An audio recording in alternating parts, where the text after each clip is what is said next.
Stampers, and welcome to Laura's Stamp Pad.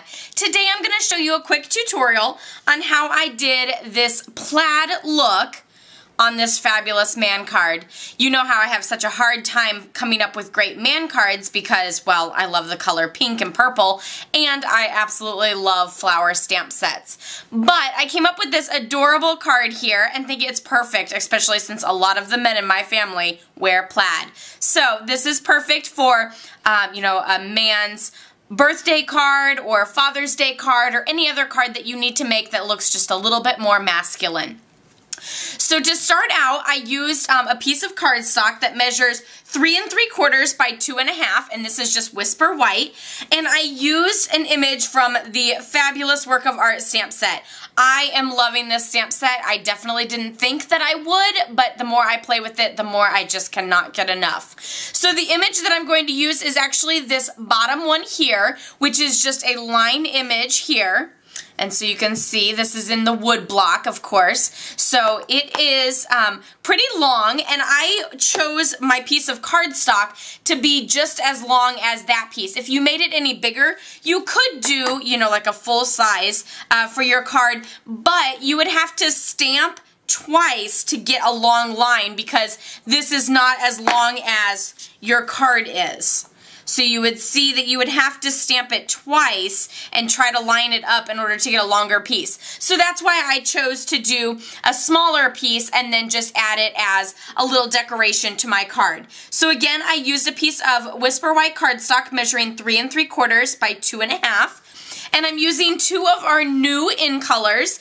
These are the new in colors that came out in the new catalog that started in the beginning of June. This is Lost Lagoon, which is a fabulous blue color, and then Mossy Meadow, which is a great deep green. So what I did for this is I actually stamped a couple times with each of the colors. So I got like a little bit of a two-toned look. So first I'm going to start with the green, and I'm just going to ink up this image in the green, and then I'm going to stamp it down. And then I'm actually, without re-inking, I'm going to stamp again just a little farther.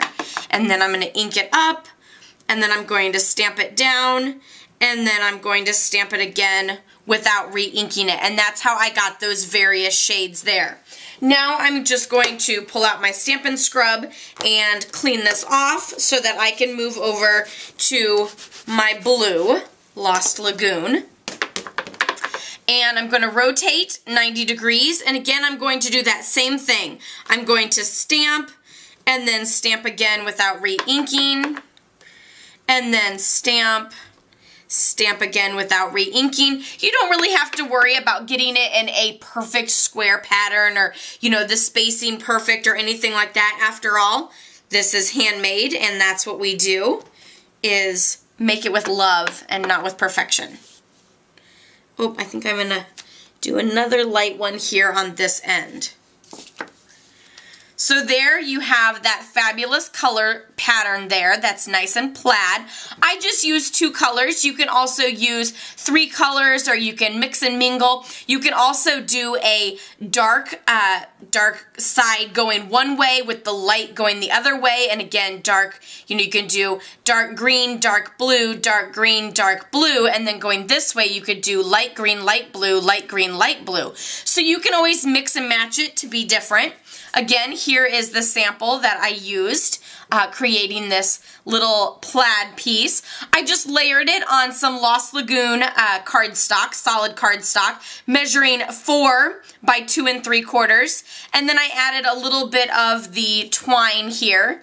My husband says that ribbon is not manly, but I can use the twine. Baker's twine also works. So I use his little piece of advice there for man cards since I do have difficulty with it. Then, of course, with this happy birthday greeting, I actually used the May Paper Pumpkin happy birthday greeting, which also the greetings came with Happy Father's Day as well, but I used that as the little greeting for my card there and my decorative label punch to punch out the greeting. So I hope you enjoyed this fabulous quick tutorial on how to make that plaid look with your work of art stamp set. Of course, don't forget to like this video and subscribe to my channel so you don't miss out on any of my upcoming videos. And I'll see you next time. Happy stamping!